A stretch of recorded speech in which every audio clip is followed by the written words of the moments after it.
अस्सलाम वालेकुम। ये टॉपिक बड़ा इम्पोर्टेंट भी है और बड़ा नाजुक भी है। अक्सर लोग फ़ोन करके पूछते हैं, वैसे पूछते हैं कि डॉक्टर साहब हमारा मरीज़ बड़ा सीरियस है, अस्पताल में दाखिल है, उसके गुर्दे ख़राब हो गए हैं और डॉक्टर कह रहे हैं कि ये गुर्दे वॉश करने पड़ेंगे। तो हम गुर्दे नहीं वॉश कराना चाहते, ना ही हम ये इजाज़त दे सकते हैं। इसका कोई और हल बताएं, कोई टीके बता दें, कोई दवाई बता दें, लेकिन गुर्दे वॉश ना करने पड़ें। तो इसमें एक दो इम्पॉर्टेंट बातें हैं, बड़ी ज़रूरी बातें हैं जो मरीज़ और उसके अटेंडेंट के लिए ज़रूरी हैं कि गुर्दे ख़राब होने का मतलब क्या है और गुर्दे वॉश होने का क्या मतलब है। आम तौर पे खून में जो जहरीले मवाद पैदा होते हैं या जो फालतू पानी होता है, इनको जिस्म से निकालने का जो काम है वो गुर्दे कर रहे होते हैं। जहर खून में से निकालना और फालतू पानी निकालना, जब वो ख़राब हो जाते हैं तो वो ये काम नहीं कर पाते।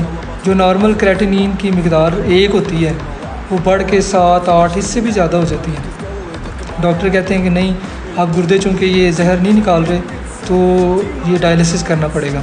ठीक है, अब आ जाएँ गुर्दे वॉश से क्या मुराद है। अक्सर लोग ये समझ रहे होते हैं या शायद ये लोगों का कंसेप्ट है कि गुर्दों को पेट में से निकाल के को धोना होता है या को गुर्दे किसी तरीके से वॉश करते हैं। इसमें डायलिसिस या गुर्दे वॉश का जो मतलब है बेसिकली वो ये है कि खून के अंदर जो जहर इकट्ठा हो गया हुआ है वो हमने साफ़ करना है, वो निकालना है।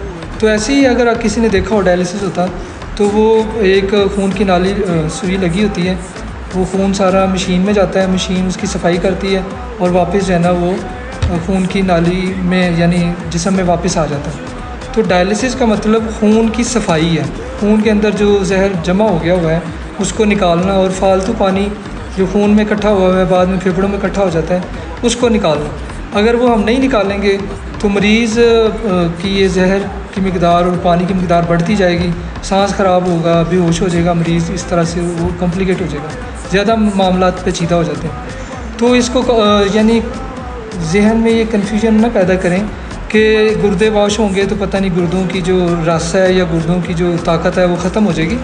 गुर्दे जब ख़राब हो गए हैं, वो अपना जो उनका ज़रूरी काम था वो कर ही नहीं पा रहे, तो वो पेट में पड़े रहें ना पड़े रहें उनका कोई लेना देना ही नहीं है डायलिसिस के साथ। डायलिसिस का मतलब खून की सफाई है और खून की ही सफाई होती है और बाज़ का ये रूटीन में मरीज़ की हफ्ते में 2 दफ़ा लाजमी करनी पड़ती है। ठीक है, असल ट्रीटमेंट अब 2 तरह की असल में गुर्दों की मसाइल होते हैं। एक जिनमें कुछ अर्सा डायलिसिस करने के बाद, गुर्दे वॉश करने के बाद गुर्दे बिल्कुल ठीक काम करना शुरू कर देते हैं, और एक तरह की वो बीमारी है जिसमें गुर्दे ठीक नहीं होते बाद में, वो उनको फिर उनका जो सही ट्रीटमेंट है वो है ट्रांसप्लांट, यानी गुर्दे तब्दील किए जाएँ किसी और मरीज़ के गुर्दा, एक ही गुर्दा लेके वो लगा लिया जाए तो वो फिर डायलिसिस से बंदा बच सकता है। लेकिन तब तक जब तक कि वो गुर्दे ठीक नहीं हो जाते जो पहले डायलिसिस से, या फिर नए गुर्दे नहीं डाल जाते, तब तक तो ये खून की सफाई ज़रूरी है जिसको हम सादी ज़बान में गुर्दे वॉश करना कहते हैं। इसलिए ये कन्फ्यूजन ना पैदा करें कि जी एक दफ़ा गुर्दे वॉश हो गए फिर कराने पड़ेंगे, फिर पता नहीं गुर्दे ख़राब हुए होते हैं,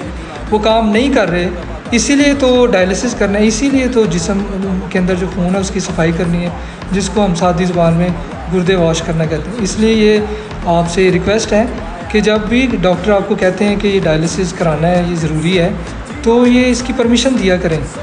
उस वक्त टाइम होता है, जितना हम डिले करते जाते हैं उतना मरीज़ का नुकसान होता जाता है। ठीक है, उतना बीमारी जो है ना अगली स्टेज पे चली जाती है। ठीक है, बहुत शुक्रिया आपका।